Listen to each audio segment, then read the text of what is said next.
ان میں کہیں بھی ان کی ڈسکرمنیشن کی بات نہیں ہے کہ ان کو نیچا دکھانے کی بات کہیں نہیں ہے. ان کو پورا مقام دیا گیا ہے. ان کو چاہیے کہ مذہب کا پورا مطالعہ کریں.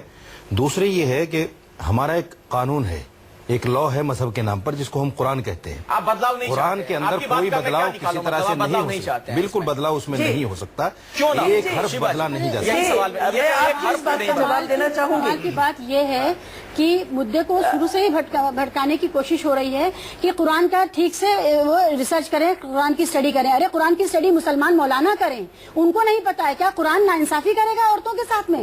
تو یہ کیسے ہو رہا ہے؟ میں یہی کہہ رہا ہوں کہ آپ قرآن کا مطالعہ کیجیے, ناانصافی نہیں ہے. میں یہی کہہ رہا ہوں میڈم, قرآن کا آپ نے میری بات تو سنا ہی نہیں ہے. آپ پرسنل لا کی بات ہو رہی ہے, آپ نے میری بات تو سنا ہی نہیں ہے. یہ دو چیزیں میں نے الگ کہا ہے کہ قرآن جو ہے ناانصافی کر ہی نہیں سکتا. قرآن الگ چیز ہے, میری بات انڈیا کا مسلم پرسنل لا الگ چیز ہے. نہیں پرسنل اور قرآن جی نہیں, بالکل اگر آپ قرآن کی بات کر رہے ہیں, آپ غلط بیان کر رہے اگر ہیں. آپ قرآن کی بات کر رہے ہیں, پرسنل لا بورڈ جو ہے قرآن اور حدیث سے ہی فیصلے لیتا ہے. سب سے پہلے تو پرسنل لا بورڈ قرآن اور حدیث کے علاوہ فیصلے نہیں لیتا. یہ سدھار لیجیے اپنی بات. اگر مسلم پرسنل لا بورڈ جو سپریم کورٹ کا نردیش ہے, ہم اس کا سواگت کرتے ہیں. حالانکہ یہ فیصلہ نہیں ہے, لیکن بھارتیہ سنسد کے لیے یہ اچھا سمجھ ہے کہ وہ سوال میری بات پہ اٹھا تھا, کام کرتے ہوئے اس پر کام کرے. جی شفیع آپ کی اپنی رائے ہے. پہلے بولیے, آپ پہلے میرا جواب سنیے.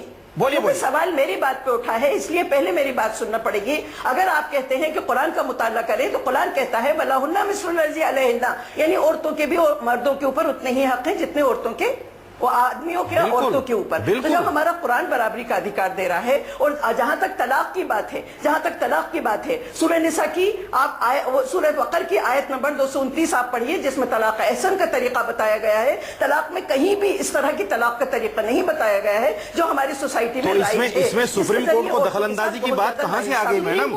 آپ سوچئے کہ جب آپ خود ہی اس کا نرنے بتا رہی ہیں, فیصلہ بتا رہی ہیں, قرآن میں موجود ہے, تو سپریم کورٹ کہاں سے بیچ میں اس میں دخل اندازی کے لیے آ گیا؟ اور آپ کیسے اس فیصلے کو اچھا مان رہی ہیں جبکہ قرآن میں دونوں طریقے موجود ہیں؟ کمال فاروقی صاحب کا رخ کرتا ہوں. کمال فاروقی صاحب, دیش کی سب سے بڑی عدالت کو اگر ایسا لگتا ہے تو اس میں دقت کیا ہے؟ اور کمال فاروقی صاحب آپ کا مولانا صاحب چھوٹے میں رکھیے, پھر کمال فاروقی جی پر دیکھیے مولانا صاحب بات پوری کیجیے, کمال فاروقی پر جاؤں. میں صرف یہ کہنا چاہتا ہوں, ہمارا بھارتی اللہ نبی پاک صلی اللہ علیہ وسلم نے یہ کہا ہے کہ اللہ کے نزدیک اگر سب سے برا کوئی کلام دنیا کے اندر ہے تو وہ لفظ طلاق ہے. کمال فاروقی کتنی صاحب بری بات ہے, اور پھر اس کو آپ جو ہے وہ کر رہے ہیں. لیکن استھتی کیا ہے یہ دیکھیے نا, آپ کہنے کو کچھ بھی کہیں, ایک آدمی کیا ہے حقیقت تو جو ہے وہ آپ دیکھ رہے ہیں نا, بہت چوکانے والی حقیقت ہے.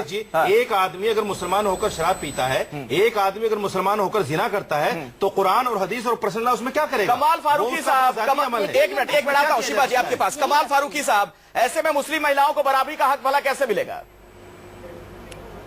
دیکھیے دو باتیں ہیں. پہلے تو جہاں سے پہلا سوال ہم سے ہوا تھا کہ آپ قرآن کا مطالعہ میڈم ایک منٹ آتا ہوں آپ کے پاس, قرآن کو پڑھیے. جی شفیع اختر جی, میں دوبارہ آپ کے پاس آؤں گا, باقی دو اور مہمان ذرا ان سے ٹپڑی لے لینے دیجیے مجھے. جی آؤں گا میڈم آپ کے پاس. کمال فاروقی اپنی بات پوری کیجیے. جی مجھے بات مکمل کرنے دیں تو میری بہنوں کو بھی سمجھ میں آ جائے گا, آپ کو بھی سمجھ میں آ جائے گا, اور عوام کو بھی سمجھ میں آ جائے گا. اصل میں آنریبل سپریم کورٹ نے پھر دوبارہ جو بات کہی ہے وہ بیسیکلی یونیفارم سول کوڈ کی طرف ان کا اشارہ ہے, اور انہوں نے اس بات کی طرف کہا ہے کہ, اور خاص طریقے سے مسلم عورتوں کے تعلق سے کہا کہ ان کے ساتھ میں ڈسکریمنیشن ہو رہا ہے. اس لیے انہوں نے کہا کہ اس کے اوپر گورنمنٹ کو چاہیے کہ اب لا بنائیں. یونیفارم سول کوڈ ہمارے ڈائریکٹو پرنسپل کا ایک پارٹ ہے جس میں بہت ساری چیزیں کہی ہیں, اس میں یہ بات بھی کہی گئی ہے, لیکن وہ کوئی کمپلشن نہیں ہے, وہ اسٹیٹ کو اپنے حساب سے سوچنا ہوگا. اب جہاں تک عورتوں کے ڈسکریمنیشن کا تعلق ہے, دونوں میری بہنیں اس بات سے بالکل ایگری کرتی ہیں کہ جہاں تک اسلام کا تعلق ہے, اسلام نے کسی قسم کا کوئی ڈسکریمنیشن نہیں کیا ہے عورتوں اور مردوں کے ساتھ میں. جتنا پرفیکٹ ہمارے ہاں انہیریٹنس کا نظام ہے, اتنا کسی اور دوسرے مذہب کے اندر ابھی تک نہیں ہے. عورتوں کا جو رائٹ ہے ہوتا ہے نا, اپنی تعریفیں ہم لوگ کرتے رہتے ہیں. جو مسلمان مرد کی پریکٹس ہے, جو غلط ہے, جو گناہ ہے, جو جرم ہے, اگر دیکھ لیجیے نا, اسلام کی تعریفیں تو بہرحال بہت ہے, ہم کر سکتے ہیں اس پر. میں اس طرح کی بحث میں میڈم آپ کو پتا ہے میں بالکل بھی پارٹیسپیٹ نہیں کرتا. یا تو آپ میری بات سن لیجئے یا آپ کہتے رہیے, میں خاموش بیٹھا رہتا ہوں. میری بات ہو جائے اس کے بعد آپ جو مرضی ہے کہیے, اگر اجازت ہو تو میں آگے بڑھوں. جی اپنی بات پوری کیجیے سر جلدی سے. نہیں دیکھیے, ہاں تو دیکھیے جہاں تک طلاق کا سوال ہے, وہ غیر اسلامی اور غیر طریقہ اپنایا جا رہا ہے ہماری سوسائٹی میں. غیر اسلامی غیر قرآنی طریقہ ہے. اب دیکھیں، اس لیے ہم لوگ اس طرح کی طلاق کے خلاف ہیں. ہمارے مذہب میں کہیں بھی اس طرح کی طلاق کی اجازت نہیں دی گئی. اب دیکھیں آپ نے اگر مذہب قرآن سے ہر آیت سے ثابت ہے. چلیے کمال فاروقی جی بات پوری کیجئے, مجھے جانا شائستہ انور جی کے پاس جلدی سے. دیکھیں بات کیا ہے. بات یہ ہے کہ اگر آپ یہاں اسلام کو ڈسکس کرنا چاہتی ہیں تو میرے خیال سے یہ فورم اسلام کو ڈسکس کرنے والا نہیں ہے, کیونکہ جہاں تک آپ نے قرآن مجید کا تعلق لیا, قرآن حدیث اور اس کے بعد سننا ساری. دیکھیں فوکس کیجئے اور فوکس یہ ہے کہ اگر اس مسئلے کے رائٹس ان کو نہیں مل پا رہے ہیں تو اس میں اسلامی قانون کا کوئی وہ نہیں ہے. بیسیکلی جو قانون کے ماننے والے ہیں نا ان کی خرابی ہے. ہمارے ہاں دفعہ 302 ہے تو کیا قتل ہونے بند ہو گئے؟ ہمارے ہاں نربھا کا نہیں, لیکن یہ جو ایگزامپل آپ دے رہے ہیں کمال فاروقی جی, شائستہ ایگزامپل ہے, کیوں نہیں ایگزامپل ہے, کیوں نہیں ایگزامپل ہے بھائی؟ آپ مسئلے کے جنرلائز نہیں کر سکتے. ایک منٹ, شائستہ انور جی جو بات کر رہے ہیں کمال فاروقی صاحب.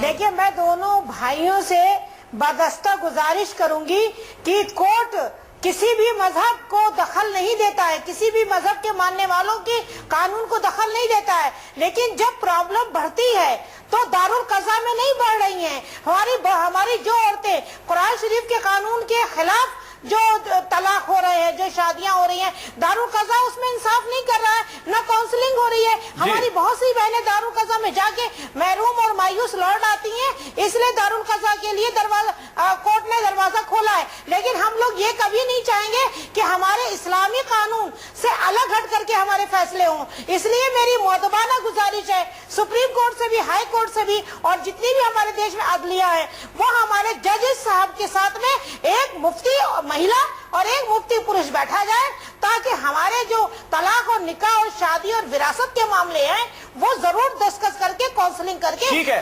لیکن جو موجودہ پراودھان ہے شائستہ انور جی, جو موجودہ پراودھان ہے اس میں بدلاؤ ہو کہ نہ ہو, یہ بتائیے مجھے. دیکھیں بدلاؤ اسلام کے قانون میں بدلاؤ ہو ہی نہیں سکتا, کیونکہ وہ خود آلریڈی بالکل صحیح مکمل دستاویز ہے, لیکن ہم کو قانون ہم کو نہیں مل رہا. جیسے ہندوستان میں دستاویز کا کیا مطلب ہے شیبا جی؟ مکمل دستاویز ہے لیکن انصاف نہیں ہو رہا. آپ لوگوں کا یہ کہنا ہے کہ ابھی بھی مہیلاؤں کی وہ استھتی نہیں ہے مسلم مہیلاؤں کی جو ہونی چاہیے, باقی دھرم میں جو مہیلاؤں کو آزادی ہے. دیکھیے اگر اسلام کا جو تھیوری کا آئیڈیالزم ہے, اگر آپ اس پہ بات کریں گے تو ہم سب یہی کہتے ہیں اسلام پرفیکٹ ہے, تبھی ہم اس کو مانتے ہیں. تو اسلام پر ہم کمنٹ نہیں کر رہے ہیں. بھارت میں جو پریکٹس ہے اور جس طرح سے گاؤں میں یہ برادری پنچایتیں اور دارالقضاء جس طرح سے پریکٹس کر رہے ہیں, وہ اسلام کے بھی خلاف ہے, ہیومن رائٹس کے بھی خلاف ہے, دیش کے قانون کے بھی خلاف ہے.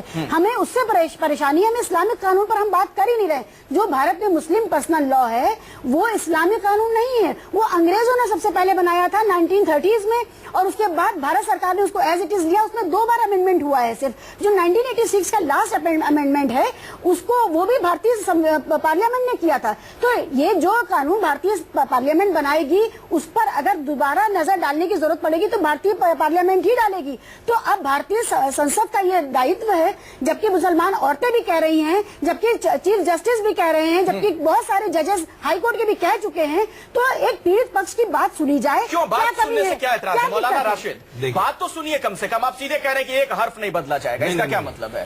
بات سننے سے کوئی انکار نہیں کر رہا ہے. یہ جہاں سے مدعا اٹھ رہا ہے اور جس مدعے کو جس طرف لے جایا جا رہا ہے یہ بالکل غلط ہے. بات اصل یہ ہے, انہوں نے بھی مانا ہے اور شفیع جی نے بھی مانا ہے کہ قرآن میں صاف طور سے لکھا ہوا ہے کہ طلاق 3 نہیں دینی چاہیے. طلاق کا ایک طریقہ بتایا گیا ہے اور طلاق کو سب سے برا لفظ بھی کہا گیا ہے دین کے اندر, شریعت کے اندر. میں یہ کہنا چاہتا ہوں کہ سپریم کورٹ نے آج یہ جو کہا ہے کہ بھئی اس پر دیکھا جائے, اس کو بدلا جائے یا سوچا جائے اس پر. آپ اپنے یہاں دیکھیے, ہندو عورت جو ہے پہلے ستی ہو جایا کرتی تھی. آج ہندو عورت کو اگر وہ جوان بیٹھی ہوئی ہے اور اس کا شوہر کا انتقال ہو جاتا ہے تو اس کو شادی کرنے کی اجازت نہیں ہے. یہ کون سی برابری ہے بھائی؟ ہمارے یہاں تو ہمارے یہاں بالکل ہندو لوگ کے اندر اجازت نہیں ہے. ہندو مہیلاؤں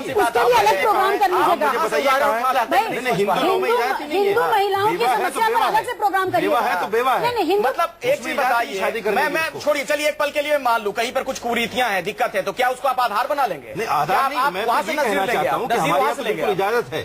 ہمارے یہاں پورے طور سے, بلکہ حدیث میں یہ کہا گیا محمد صاحب نے کہ 3 چیزوں میں بہت جلدی کرو. اگر کوئی عورت بیوہ ہو جائے تو اس کو فوراً